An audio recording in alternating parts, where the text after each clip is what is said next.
까꿍님 한 해 동안 고생 많으셨습니다. 나하고 인연을 맺은 지가 맺었다기도 못하죠. 맺은 지가 좀 되지요. 까꿍님의 장점을 내가 항상 언급해 드렸고 그 장점을 잘 살려가지고 돈을 버는데 도움이 되시라고 장점을 자꾸 말씀드렸습니다. 요즘은 장점을 살려가지고 매매를 하시려고 노력을 하시는 것 같습니다. 이 옵션 매매는 이 투자라기보다는 도박이죠. 도박에서 돈을 벌려면은 도박의 룰을 잘 알아야 됩니다. 도박의 룰을 잘 알고 도박의 규칙도 있습니다. 도박의 법칙들도 있습니다. 도박장에서 금지된 도박의 규칙도 있거든요. 근데 그 금지된 규칙이 이 주식 도박장, 그러니까 파생 도박장에서는 금지가 되어 있지 않습니다. 따라서 그 금지되어 있는 그 기법을 잘 활용하시면은 수익을 보는데 더 도움이 되고, 또 까꿍님이 잘 못하는 부분은 수익을 지키는 부분은 잘 못하는데 수익을 버는 장점 부분을 극대화 시켜 가지고 수익을 잘 못 지키는 부분을 많이 상쇄하시기 바랍니다. 이소룡이 만든 철권도, 이소룡이 이 철권도를 만들었습니다. 어떤 사람은 이소룡을 벨로라 그런 사람이 있고, 어떤 사람은 이소룡이 대단한 무술가라고 하는 사람이 있습니다. 저는 젊을 때는 이소룡이 벨로라 생각했는데 나이가 들면서 보니까 이소룡이 대단한 사람인 것 같습니다. 젊을 때 채영이, 채배달이 대단한 사람인 줄 알았습니다. 근데 나이가 들면서 보니까 생각보다 그래 대단한 사람은 아니구나 하는 걸 또 알게 되었습니다. 그러니까 나이가 들어가면서 세상을 바라보는 눈이 조금씩 바뀐다 이거죠. 나는 최영희가 세상에서 가장 강한 사람인 줄 알았습니다. 최영희에 관한 뭐 만화를 여러 가지를 봤거든요. 먼저 고영 씨가 적은 쓴 어릴 때 저 대야망이라는 대야망이라고 만화책이 있었습니다. 뭐 6권짜리인가 그랬는데 그걸 봤었고, 투혼이라고 예전에 그 주간 스포츠에서 투혼이라고 해가지고 채배달 이야기를 적어놓은 상당히 오랜 기간 연재를 했었습니다. 그거를 봤었습니다. 그래서 채영이에 대해서, 채배달에 대해서, 대산 배달에 대해서 상당히 관심이 많았고 많은 정보를 가지고 있었습니다. 가지고 있고요. 그래서 나는 채배달이 세계 최강의 사람인 줄 알았습니다. 근데 뭐 물론 진적은 거의 없지만은 최강만은 아니죠. 하지만 목숨을 건 결투에서 뭐 진적은 없으니까 살아 있었던 거겠지요. 대단한 사람인 건 맞습니다. 이소룡도 대단한 사람이죠. 이소룡은 대단한 사람이고 무도인의 길만 그런 게 아니고 그 사람은 엔터테인먼트 쪽도 상당히 발달돼 있던 사람이었죠. 이소룡 같은 경우는 대학을 철학과를 나왔다고 들었습니다. 그래서 자기 무술에다가 철학을 집어넣었죠. 그래서 절권도라는 것을 창시를 했습니다. 절권도를 한마디로 얘기하면은 뭐 저는 젊을 때 기억을 합니다. 내가 20살 무렵에 이소룡을 접하면서, 물론 그 전에부터 접했죠. 어릴 때부터 접하면서 철학적으로 접하면서 받아들인 게, 강한 것을 더 강하게 만들어서 약점을 보완한다, 약점을 커버한다. 이게 절권도의 어, 주된 모토입니다. 그러니까 이소룡은 이것저것 여러 가지를 많이 한 사람보다 한 가지를 많이 한 사람이 더 무섭다 이거죠. 앞차기를 10,000번 연습한 사람이 앞차기, 옆차기, 돌려차기 온갖 기술 10만 번 연습한 사람보다 더 무섭다. 이런 주의입니다. 이소룡은 옆차기 하나를 완성시키기 위해서 6개월을 소모시켰다고 합니다. 6개월 동안 수만 번을 옆차기를 했겠죠. 따라서 나는 이소룡을 좋아합니다. 그 부분이 뭐냐? 강한 것을 더 강하게 만들어서 약점을 커버한다. 이게 나는 굉장히 마음에 들더라고요. 내가 당부하는 거는, 당부하고 싶은 말은 까꿍님 뭐 나이도 연세도 그렇고 사회적 지위도 그렇고 상당히 있으신 걸로 내가 알고 있지요. 그런 분이 뭐 저한테 충고받고 뭐 이럴 연세도 아니고 그럴 짬밥도 아니고 그럴 사회적 레벨도 아니죠. 사회적 레벨로 보면은 뭐 깍꿍님이 저한테 충고를 해야지 내가 깍꿍님한테 충고할 수 있는 그런 레벨은 아니죠. 내가 깍꿍님도 그렇지만은 내가 그래도 깍꿍님보다 몇 년 더 살았다, 세상에 몇 년 더 선배된다는 입장에서 볼 때 그래 보면은 깍꿍님은 큰 장점을 가지고 있고 그 장점으로서 이 파생시장에서 돈을 버시는 게 좋겠다. 장점을 극대화시키면서 단점을 커버하시라. 뭐 이런 의미에서 드리는 말씀입니다. 깍꿍님이 댓글에서 얼마 전에 푸 쪽으로 하방 쪽으로 내려간다고 얘기를 했는데 나는 생각이 반대였습니다. 조만간에 돌린다고 봤거든요. 왜? 나는 이 저점을 뚫을 가능성이 좀 적다고 봤거든요. 여기서부터 쭉 내려온 거 주봉으로 볼 때 여기서부터 내려왔던 것이 여기를 바닥으로 해서 올랐다가 조정받고 재차 올라간다고 보고 있었습니다. 그리고 이런 짱대 음봉이 나왔지요. 짱대 음봉. 짱대 음봉이 나오면은 거의 마지막입니다. 마지막에 짱대 음봉이 나오거든요. 여기도 짱대 음봉이 나오니까 마지막이었죠. 뭐 이것도 짱대긴 한데 짱대 음봉이 나오면 마지막입니다. 짱대 양봉이 나오면 그게 마지막일 수도 있습니다. 그렇지요. 그래서 나는 짱대 음봉, 짱대 양봉을 좀 중요시합니다. 짱대 음봉이 나왔기 때문에 마지막 주엄에 와 있다고 나는 보입니다. 그래서 미국장을 보면은 미국도 이제 반등이 들어올 때가 되었다. 자, 월봉으로 보면은 더 그렇지요. 이런 내가 추세를 저때 껐지요. 이 추세를 껐던 게 뭐였느냐 기억합니까? 이때 우리 그 IMF 때 277을 찍고 올랐죠. 올라온 게 뭐냐? 거품입니다. 거품의 꼭대기를 껐습니다. 거품의 꼭대기를 껐는데 거품의 꼭대기에 닿은 게 거품입니다. 근데 거품의 꼭대기를 초과한 거품이 발생했습니다. 거품의 꼭대기를 초과한 거품은 완전 거품이죠. 거품의 거품입니다. 그 거품은 반드시 꺼집니다. 꺼졌지요. 그 다음에 또 거품이 발생했는데 이 거품을 횡보하면서 소화를 시켰습니다. 이 주역이 누구냐? 박근혜 대통령이죠. 참 현명한 사람입니다. 이 거품을 갖다가 이런 아래 거품을 만들지 않고 만들어냈다는 자체가 대단한 사람이죠. 근데 뭐 거기에 대한 평은 별로 없습니다. 왜? 박근혜는 깨끗한 사람이거든요. 정치인 중에 최고로 깨끗합니다. 서로 못된 짓 하면서 비리를 서로 공유해야 서로 아군이 되거든요. 아군? 아군하면 좀 이상한데 어쨌거나 서로 얻지 못하는 그런 끈끈한 관계가 됩니다. 근데 너무 깨끗하니까 먹고 살지를 못하니까 자기 편들이 뒤에서 등에다 칼 꽂았죠. 누가 칼 꽂았는지 아시죠? 이 행보가 그래서 발생된 겁니다. 이런 거품이 발생돼야 되는데 이렇게 횡보로 막아냈지요. 그리고 이 거품을 만들기 위해서 올렸습니다. 누가? 뭐 어떤 세력이 올렸는데 그 세력이 올리는데 도움을 준 놈은 누구다?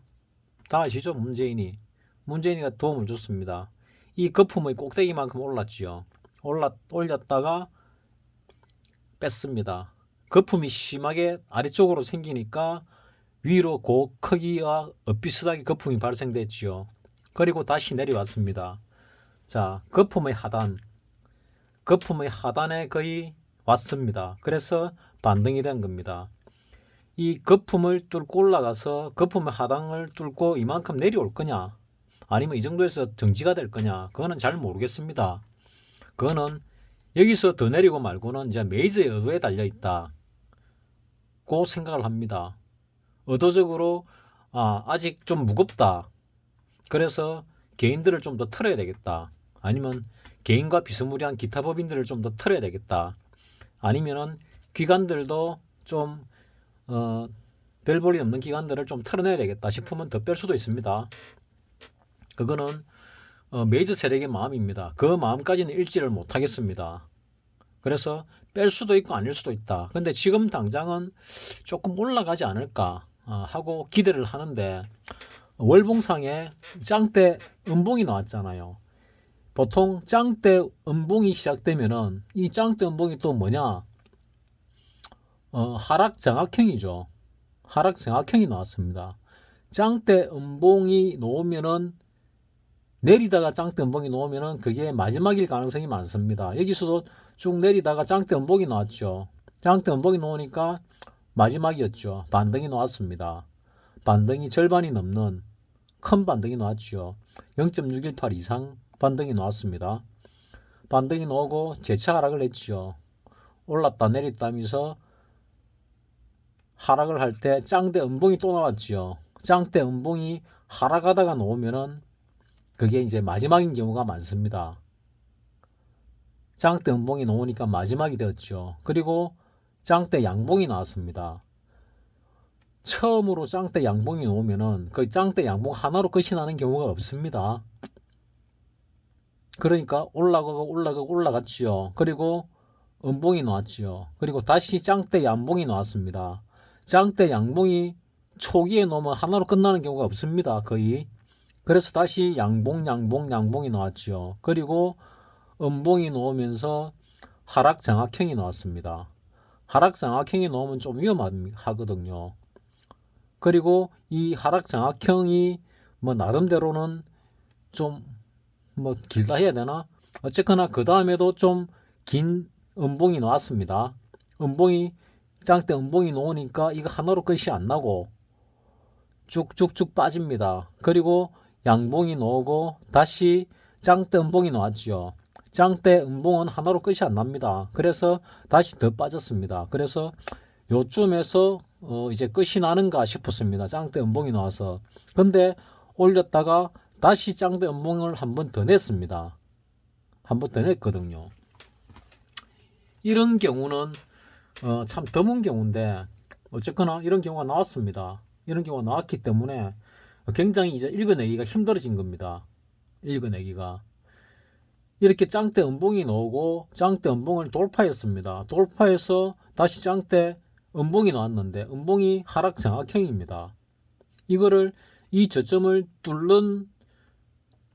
뚫는 그런 시세가 나느냐 아니면은 뚫지 않는 시세가 나느냐에 따라 가지고 이게 조정이냐 아니면은 하락의 시작이냐가 결정이 되는데 굉장히 애매한 상황이죠. 굉장히 애매한 상황입니다. 그냥 이 하나만 가지고 딱 보면은 하락의 시작이다 볼 수 있는데 지금까지 흘러온 걸로 봐서는 하락의 시작일 수도 있지만은 이 상승에 대한 조정일 수도 있다. 고 보는 겁니다. 그래서 나는 기분에 충실하면 하락인데 워낙 흔들기 때문에 이게 바닥이면은 지금은 상승 중에 조정이 아닐까 하고 조심스럽게 접근을 하는 겁니다. 자, 연봉으로 한번 볼까요? 연봉으로 보면은 뭐 조금 단순해지죠. 올랐다 내렸다 이렇게 하고 있습니다. 그 와중에 이렇게 뭐 터널은 한 번도 안 꺼봤는데 뭐 터널을 한번 꺼볼까요? 채널을 한번 꺼보겠습니다. 내가 채널을 꺼니까 뭐 상당히 잘하는 사람들이 내 따라 이렇게 채널을 껐더라고요. 채널을 끊는 게 아니고 이렇게 채널을 꺼가지고 이렇게 복사하는 사람은 내밖에 없었거든요. 근데 이런 식으로 복사하는 사람이 생겼어요. 상당한 고수 중에. 뭐 내 영상을 봤나 보지요. 자, 어쨌거나 이렇게 채널을 복사해 가지고 꺼봤습니다. 자, 우리 저점 IMF 저점과 IMF 전에 멍청한 YS 고점을 연결을 해보니까 아직은 조금 더 내릴 수도 있겠다 하는 생각이 들지요. 왜? 아직 안 닿았으니까. 위로 거품이 생겼으니까 밑으로 거품은 안 생기더라도 최소한 거품의 하단 정도는 와야 된다는 게 내 생각이거든요. 그래서 아직은 더 빠질 여력이 있다 그 생각을 합니다. 근데 약간 반등은 줬다가 빠질 수도 있다 이런 생각도 합니다. 그래서 대세는 하락인데 하락 중에 상승은 하고 있다 뭐 이렇게 보이는 거거든요. 그래서 지금 당장 하방이다. 이거는 나는 조금 글쎄 하는 생각이 드는데, 그 와중에 그래서 내가 깍꿍님 그 댓글에다가 뭐라 말을 못 했습니다. 나는 아닌 것 같은데 뭐 아니다 할 수도 없고 깍꿍님 말씀 맞다고 할 수도 없고, 그래서 유보를 해놨더니 그 다음날 급등을 했죠. 다우가 급등했습니다. 어제 같은 경우 금요일도 눌렀다가 올라왔지요. 그래서 상방으로 올라가려고 하고 있구나. 근데 그 종가가 뭐냐 하면은 5일선을 갖다가 살짝 돌파했다. 다우가 나스닥도 5일선을 돌파했다. S&P 500도 5일선을 돌파했다. 다 5일선을 돌파했거든요.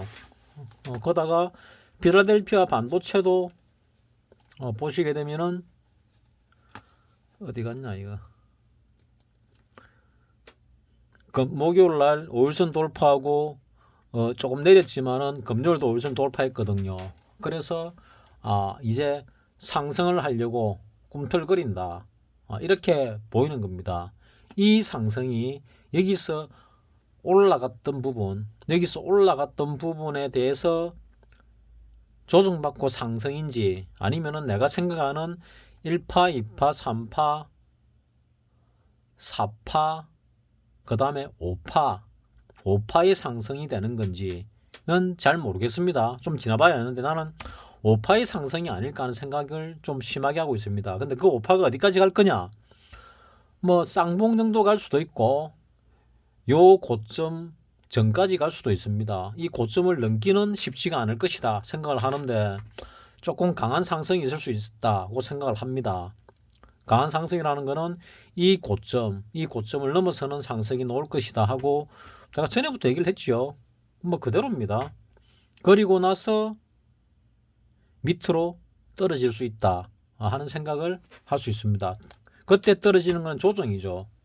나는 그 조정이 일어날 가능성이 높다고 보는데, 조정이 심해가지고 이 저점을 뚫을 수도 있습니다.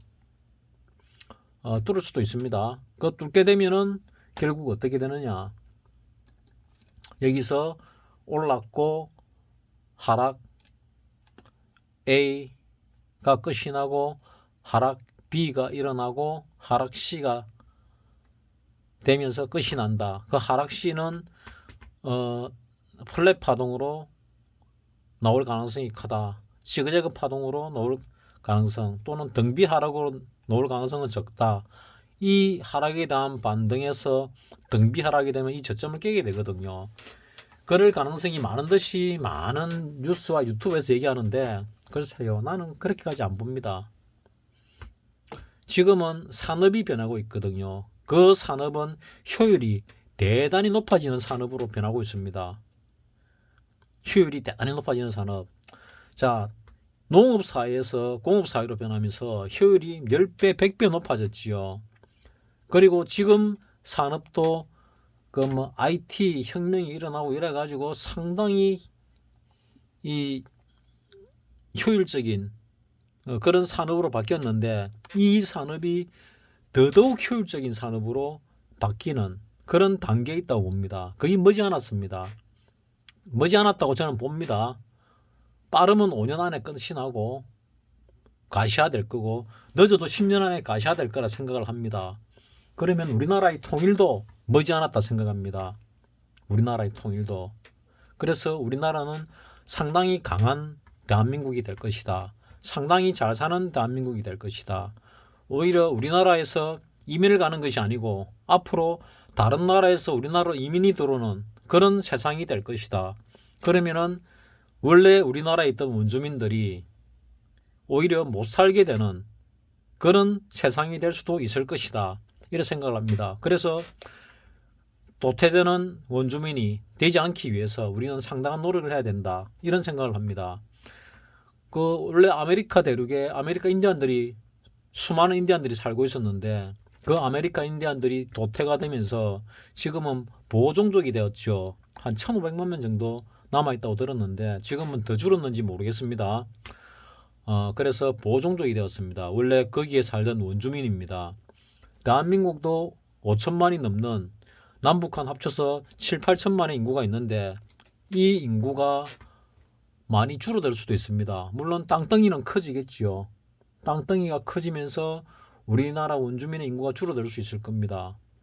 하지만 우리는 지켜야 되는데 우리나라는 국민들이, 백성들이, 과거에는 백성들이 지켰고 이제는 국민들이 지킬 겁니다. 지킬 것이라고 믿습니다.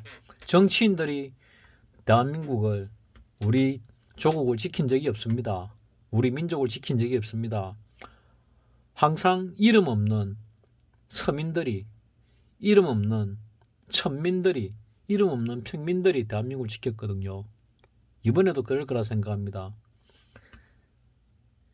대한민국에 혜택받은 정치인들, 기득권들이 대한민국을 지키는 것이 아니고 대한민국에 살고 있는 평범한 사람들이 대한민국을 지켜낼 거라고 저는 믿습니다.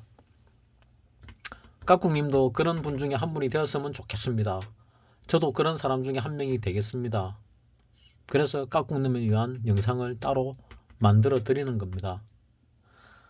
자, 어쨌거나 내년도 굉장히 힘들 가능성이 많습니다. 왜? 뭐 더 떨어질 거라고 생각을 하기 때문에 언젠지는 모르지만 더 떨어질 겁니다. 하지만 파생을 하는 사람은 올라도 깡통 찰 수 있고 내려도 깡통 차잖아요. 반대로 얘기하면 올라도 대박 날 수 있고 내려도 대박 납니다. 특히 내릴 때 더 대박 날 수 있습니다. 우리 파생하는 사람들의 장점이죠. 내릴 때는 파생을 하면 되고 올라갈 때는 주식을 사가 묻어 놓으면 됩니다. 자, 이 추세선 뚫고 내려갈 때 번 돈을 갖다가 주식에 묻어 놓으면 됩니다. 그리고 이 추세선을 근처에 갈 때 또는 뚫을 때 그때 팔면 됩니다. 아시겠지요, 깍꿍님? 그래서 우리한테는 기회가 많습니다. 파생을 하기 때문에. 그 위험한 파생을 하고 그 힘들게 살고 있지만은 물론 깍꿍님이 뭐 저만큼 힘들게 살지는 않겠지만은 뭐 그래도 뭐 내가 낸데 하는 정도의 사회적 지위를 가지고 계시지 않습니까? 사회적 레벨을 가지고 계시고. 하지만 뭐 본인 입장에서 힘드시겠죠. 그래도 나는 깍꿍님 벌 수 있다고 생각합니다. 내가 바라보는 대로 흘러가는 경우가 많거든요. 박사님 오늘 아침에 굉장히 기쁜 목소리로 전화통화를 하시더라고요. 나는 어제 얘기 듣고 당연히 믿었습니다. 내가 얘기하는 대로 될 거라고. 박사님이 원하는 대로 될 거라고. 근데 박사님은 스스로를 내보다 안 믿는 것 같더라고요. 못 믿는 것 같더라고요. 원래 옆에서 훈수 뜨는 사람이 더 잘 보이기도 하지만은 그렇습니다, 세상이. 자, 깍꿍님 실력, 장점, 내 절권도까지 얘기하면서 이소룡의 절권도까지 얘기하면서 말씀을 드렸습니다. 잘 참고하시기 바랍니다. 마치겠습니다.